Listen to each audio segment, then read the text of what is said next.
All right, we do it. We do it. Me at the beginning of this movie, bored as hell. And weirded out. Weirded out, even more so. Christian by the end of the movie. Okay. Okay. Has in the first half, not gonna lie. Time to suit up.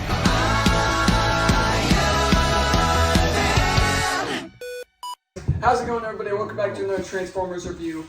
So yeah, Christian and I. Jonah Morgan. Jacob Thompson. So Logan couldn't make it for this one, so we swapped Logan for Jacob here. But today we're going to be talking about made a trade. So today we're going to be talking about Transformers: Revenge of the Fallen. It's alright. It's alright. Dude, as a kid, I remember this being so much better, but then that might be just because I was a kid. Yeah. I think like the action dominates it, so it makes it seem like it's better, but it's just like yeah. This is definitely the most Transformers movies because the story and like human aspect of it is not great, but the Transformers, which we can go ahead and go a little more are great in depth with that. I feel like the story had potential. Yes, I agree. Yeah, and they just didn't like. So the first third of this movie is god awful. So very boring. Yeah, very boring. So, Sam goes starting from here on out, from this movie to The Last Night, this is new territory for me. I've never seen any. I've seen the first movie before rewatching it, and I've seen Bumblebee several times. So watching a lot of these movies is going to be me and Jacob looking to see how Christian reacts to different things. There's a couple moments like that. There's a start. There's a scene, jazz. particularly I'd say at the start of the middle third of the movie. It's when it starts to pick up a little bit. It transitions away from the rising action. It transitions away from like college. Sam's going to college, and he's experiencing college life, and with all that. For background, if you've seen this movie, you probably know what scene we're talking about. Yeah. So there's a girl named Alice that forces herself on Sam, and it turns out, oh crap, she's a Decepticon.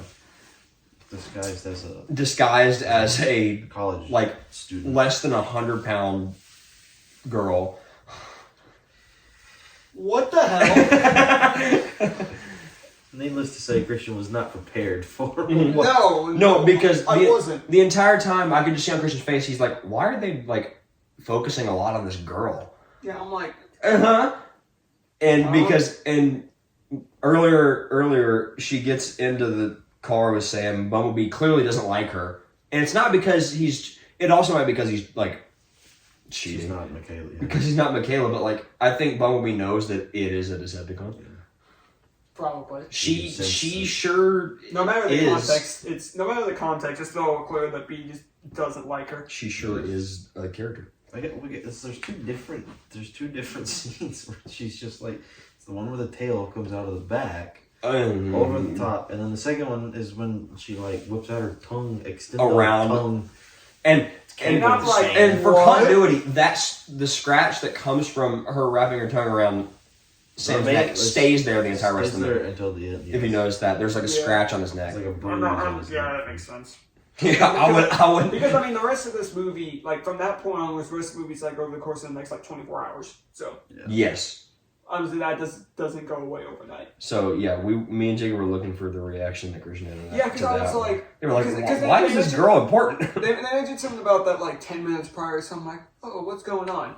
And then I'm looking, I'm like, and I thought they were it's just a weird scene of Sam cheating on Michaela. Then the tail comes out. I'm like, what the hell? Yeah, From then on, I think the movie gets better. From that, after that scene, they start running and they get captured by Megatron. They get captured by Megatron. The next 10 seconds. And pretty much from that point onwards, for the next 20 minutes after the whole Alice scene, for the next 20 minutes, it's just me with the same expression of what is going on? What happened? Because Optimus freaking dies. Optimus dies in one of the coolest action scenes in the series, in my opinion. He gets two swords. I'm like. It finally goes into a full screen mode. No, yeah, he gets what we were watching. He gets messed up. Then spits out blood. He messes people up and then gets stewed, messed up. Yeah, and he's dead. It's 1v3 It's a 1v3. There's 3 or 4 of them. I think it's 3. It looked like 3. He kills 2 of them. He kills 2 of them, and then Megatron just one of them being Megatron, by the way. By the way, he's back now. Yeah, Megatron's not dead. He was resurrected by a little spark thingy. Which is cool. I mean, it makes sense. It's Megatron. Yeah. Makes sense. And he also gets away at the end of this too. So the plot of this is there's a dude named the Fallen who. I almost hit the corner. There's a dude named the Fallen who is Megatron's like master basically, and he's like imprisoned until all the primes are dead. So they go kill Optimus. Fallen is freed, and it's revealed that his plan is to just basically destroy Earth. Something about the sun. This is where like there was potential, and I just get lost because something about this like capturing the sun or destroying the sun because there's this more power. Yes, there for a character whose name is literally in the title. He's not in a lot. No. He also dies like very fast. Yeah. Towards the very end. Very cool way though. Yeah, very cool because when Optimus is brought back, 1, it's an awesome scene. 2, he gets a sick upgrade from another new character they introduced. Jetfire. He was pretty cool, but the upgrades that wings. Wings and a jetpack. But when Optimus gets the upgrade with the wings, it's sick. He kicks Megatron's butt instantly. Yeah, rips off his arm. And takes the part of his face. Takes part of his face, stabs the Fallen, like breaks the spear he stabbed him with in half, and then he closes it on his face. Yeah.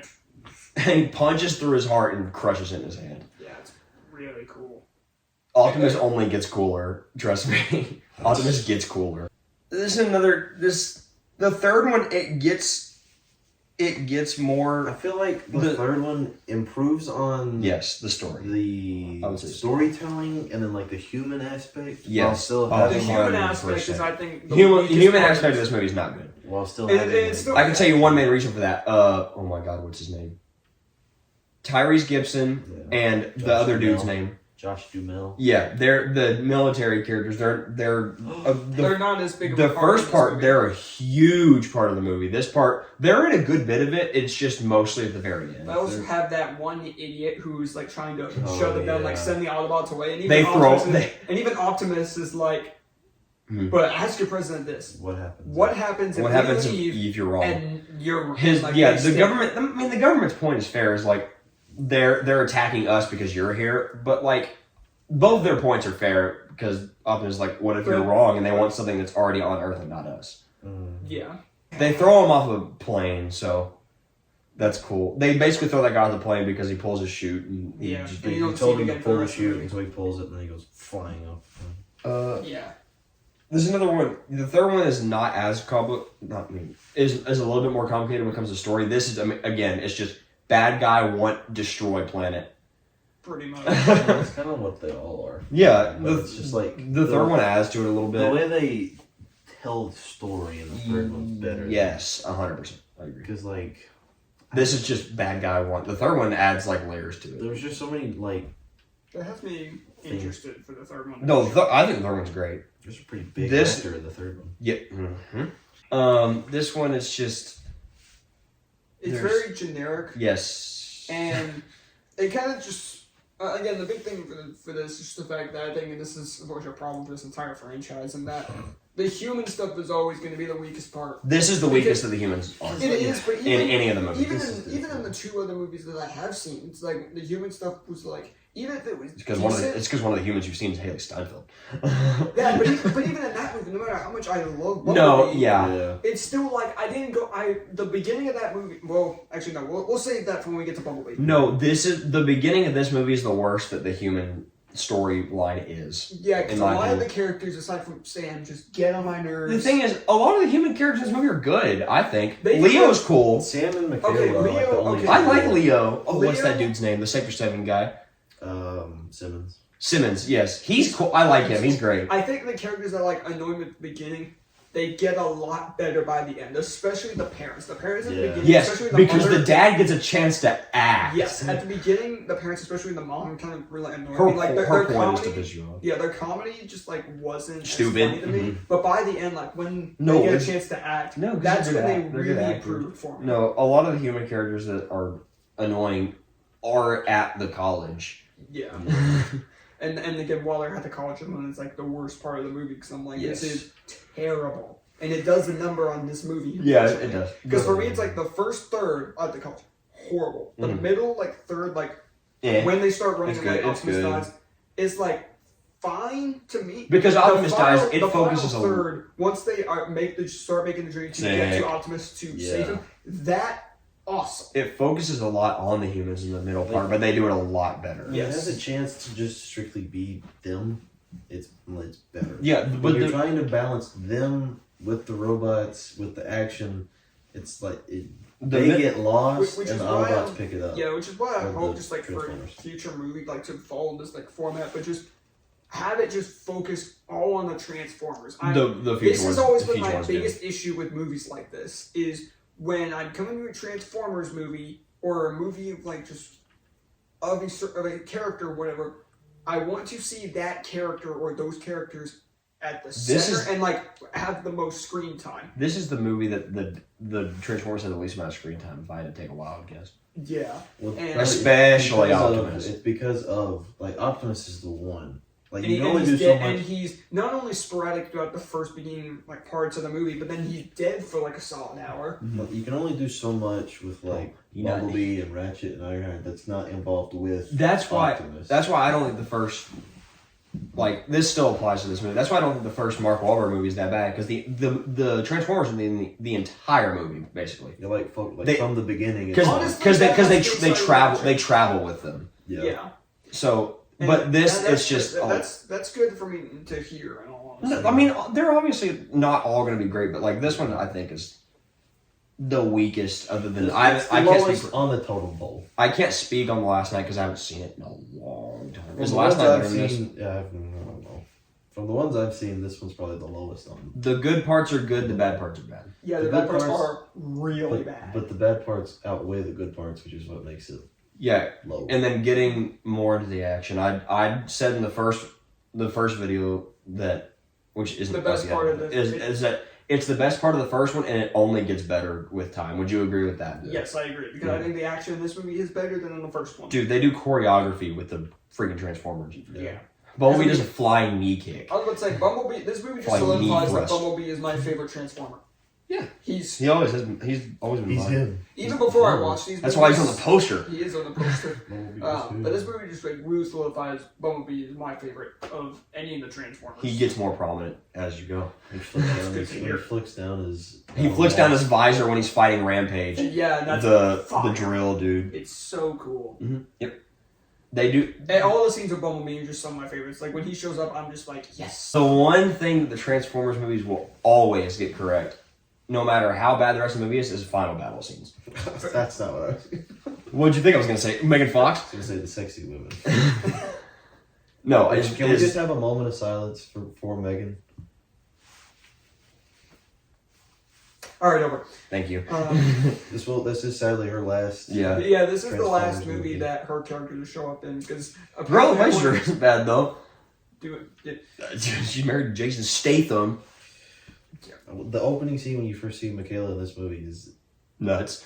Yeah, and I mean, she had a valid reason for leaving because apparently, according to her, and I just looked this up, is that apparently Michael Bay loves women. She essentially compared Michael Bay to Hitler on set, and I'm like, ugh. In the way that she got sick and tired of being so sexualized. It's very clear how Michael Bay feels about women from that very opening scene where you first see her. Yeah, well, it's kind of evident of. It's like how sleaze bag he is. It's like how some horror movie directors are in how they view women in those kind of movies. Yeah. Michaela's purely there to be pretty and good to look at. Yeah, I mean, with this movie, it's just like the action scenes are really good. The final third of this movie is really good, but the first third of the movie is terrible, and the second third of the movie, like the middle third of the movie, is fine, but at the same time, it's still like the middle not that great either. The middle feels like it should have been the first. Yes.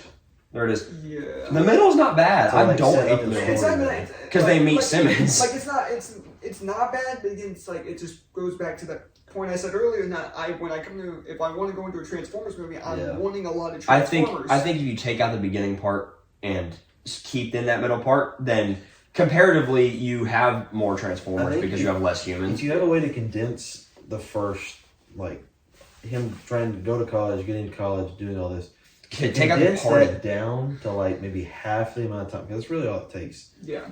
Because all the college stuff is just a bit too much, and you add that to the middle part to kind of help explain the story, kind of extrapolate a little more, you more backstory, because you get like 5 minutes of backstory from what was his name? Jetfire. Yeah, Jetfire. And then it's like then he just tells them to go and do the thing. Hey, have a fun time. And it's like if you gave them maybe 2 to 3 times as much time for the backstory, it might have added to like the overall. Because at the beginning you meet Sam has 3 roommates.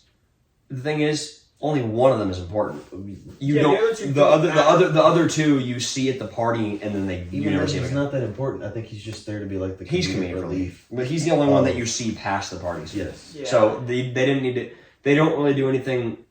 Oh no, they do stuff with him doing writing like a newspaper thing, because that's how you meet Simmons later in the movie. Yeah. That's kind of funny. Yeah, but again, it's like when I come to movies like this, like when it takes just random human characters and makes them go to a Transformers movie to watch Transformers, it does a number on this movie and this entire, for the movies, at least for the movies I've seen so far, this entire franchise to me, to be honest, because movies like, okay, for example, I'll throw an example out too, because there's another movie that came out recently that I have a big problem with this, it's Black Adam. I came to that movie to watch Black Adam, and while that was a good movie... There's a lot of Black Adam in the movie, but there's a lot of not. No, I'm saying, that's a good movie still. But they focus so much on the human characters, and I didn't like two of them. So, I like the uncle, and that's it. The other 2 characters that they focus the most on... Yeah, okay. The comedic relief. Comedic relief! There's like, the mother and the kid, I'm like... I hated their characters, and it focuses so much on them. So I'm just like, it hinders that movie, because I went to that movie when to watch Black Adam. Not these human characters. The thing is, these movies are the exact same. The thing is, I think except more interesting. I think you need balance with this kind of thing, is because if you have all Transformers, you're gonna get tired of it. I promise you. You're gonna get so much absolutely action. Yes, 100%. There are future Transformers movies where it's all the Transformers, and it is tiring. You can only have so much action. So many explosions. Okay. Yeah, I mean. That could also be it's all just a matter of execution, because you can pull that off. It's just a matter of... you can, yeah. But with what they do later on, it doesn't sound like they do it in the most interesting way. No, but I'll have to form my own opinion on that once I actually watch those movies. No, I think in the Transformers movies you need human stuff, but it's got to be good. Yeah, which I think the middle part is good. The first part, and as well as they give a lot of Transformers to where it still feels like you're watching a Transformers movie, no matter what scene you're in. Then fine, but there are plenty of scenes in this where I'm like, I'm not watching a Transformers movie. Yeah, that's what it feels like. It's more a matter of not the all the human scenes aren't bad. It's just a lot of the human scenes are bad. Yeah, because you still need the human scenes. Enough of them are bad that it outweighs the ones that are decent. Yeah, it's also why I probably think I would just prefer an entire Transformers movie just with the Transformers, because.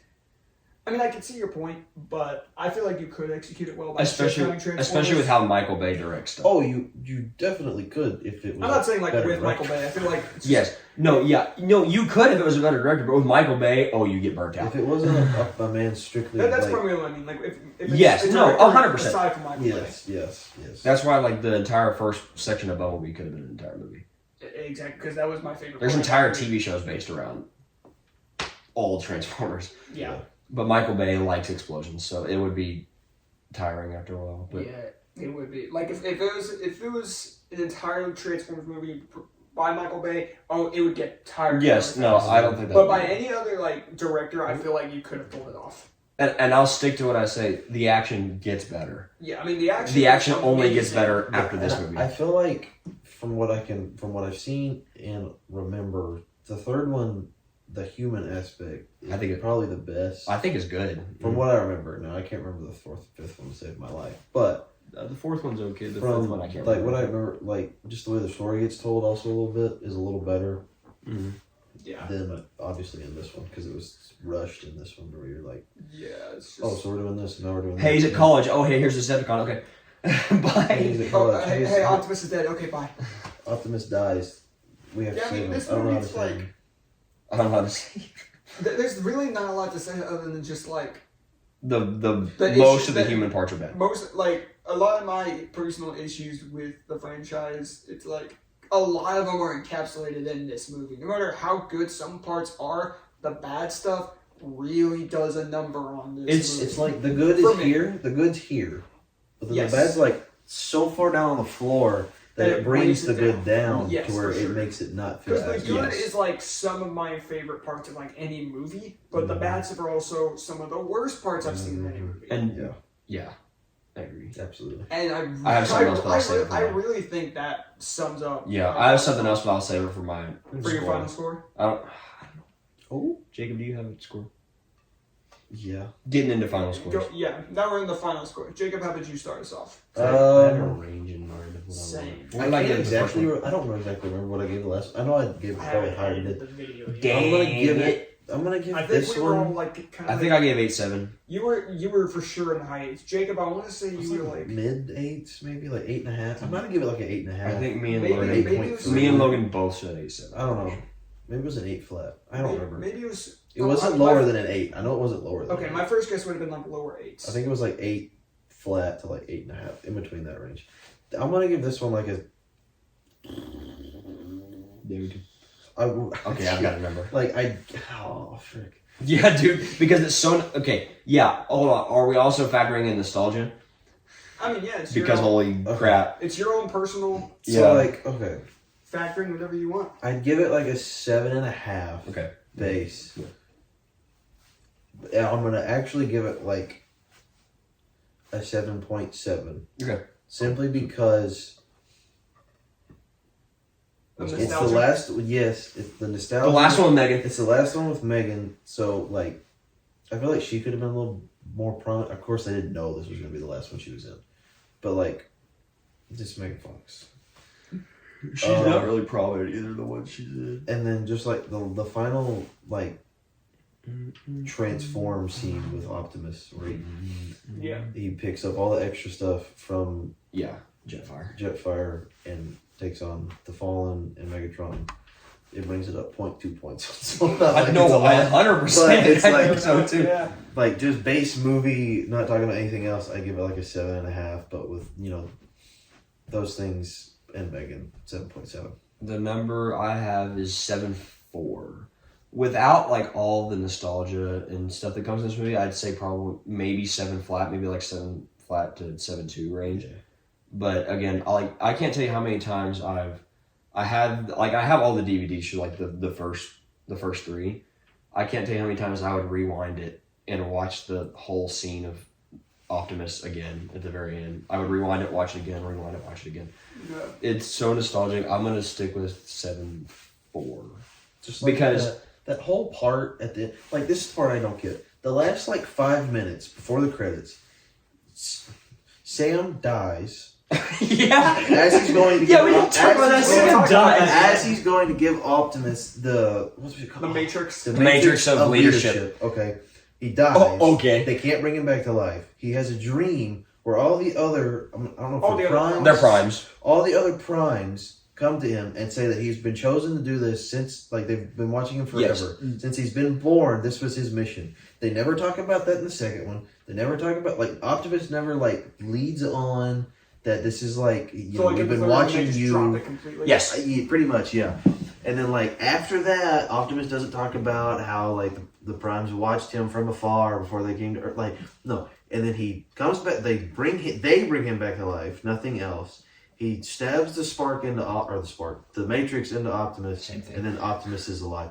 And then, but, like, it never gets talked about again how Sam was chosen to lead the Autobots when they come to Earth. It's just like, it's talked about for not even 5 minutes, in the last 5 minutes of the movie, and then it's just... So it's a chosen one story that they just say you're the chosen one and then just never go in depth. It with is it. a rush pretty thing much. that Michael Bay put in there. It's the last 5 minutes where they tell him he's the chosen, You know what that reminds me of? and then he's just... For any of you Power Ranger fans out there, it's having some Power Rangers Mega Force with the Red Ranger. It He's might- having... This the same thing. It's the Red Rangers having visions of this battle, of all the Power Rangers going into a huge battle, and that was how Megaforce started. And throughout might all talk Megaforce, about it a little bit in the third one, but maybe a tiny bit, not enough. But all through Megaforce and Super Megaforce, they're just like, he's the chosen one. And then by the final 5 minutes, when the war is happening with all the Rangers, he goes, I dreamt about this. They never go in depth with that over 44 freaking episodes. The thing is, they were Oh, that hurts this movie even more. That reminds me of that. Michael Bay wanted to be like, hey, I want to I can do the storytelling stuff. Like Michael Bay was like, I want to give. I couldn't write the story around explosions. Michael Bay wanted to be like, hey, I want to make a better reason for why he's getting resurrected. But I think you could have left it at that's how you earn because the Matrix, whenever he first picks it up, dissolves. But that's like the gimmick of the Matrix of stupid name. Matrix leadership is that like you have to earn it, like die in combat. You have to earn it. That's literally you could have left it at that because that's literally what they say when he's having his like vision as he's laying. But then they add on, you've been chosen. Give it a 0 because it reminds you of a trash Power Rangers thing. God, don't give it a 0. So this movie has a lot of good to it. It has some incredible action. Yeah, dude. It gets better. It has some really good human character moments. Some. But a lot of it is Alice on top of Sam. Is that, and even a lot of it after that, wasn't the biggest fan of. Understandable. It's just not what I want to see. Like I'm going to a Transformers movie. They don't. And Michael Bay just doesn't help with that. Just because, like, with his style of directing, it's like this is like the only way he could have done it. And if he tried doing it anywhere else, it probably would have been somehow worse. Rise of the Beast isn't Michael Bay, is it? No. That's why I think Rise of the Beast is going to be sick. Yeah, that's why I have like hopes from the trailers that like it could be like one of my favorite movies of all time, and I hope so. I have something to tell you about that, by the way. No, it's just Michael Bay he doesn't drop the ball with the Transformers though, because what the Transformers are in is good. But with this movie, it's just like, well, the Transformer stuff is amazing, the action stuff is amazing, but a lot of the human stuff really does a number on this movie for me. And of the 3 I've seen so far, this is by far my least favorite. Oh my god, he directed Armageddon. So I'm gonna have to say my score, and this could fluctuate just because like I did just see it. Yeah. But at the moment, I'm giving it a 6 flat. What did I say? That was great. As the second you said, like right before you said your score, he goes, he's gonna give it a 6. I said, watch him give it a 6, and you go a 6 flat. That's pretty. Because it's still like the first time you've ever watched it. First time I ever watched it. Wait, I always forget our scales are different. What do you consider a bang average movie? Like an And it is like 5 to 6 range. Okay, I consider it like a 6. I don't think this is a bad movie, but okay, it's there still we go. very. But I do still think like watch him give it a 6. This movie could have been so much higher if a lot of the bad parts in it just weren't there or were just tweaked to be better. But the bad parts in it keep this movie down. But the good stuff is still good enough where I can say I'm just like on this movie. I don't hate this movie. It's just very Yeah. And I think that's a good place to leave off on it. So So let us know what you guys thought of Transformers: Revenge of the Fallen down below in the comments, and stay tuned for next time where we review the third movie in this trilogy, where we do Transformers: Dark of the Moon. I like it. I'm definitely interested to see. Much like because we've talked it up a lot now. Yeah, talked it up. But anyways, thank you guys so much for watching, and we'll see you guys next time. Later, webheads.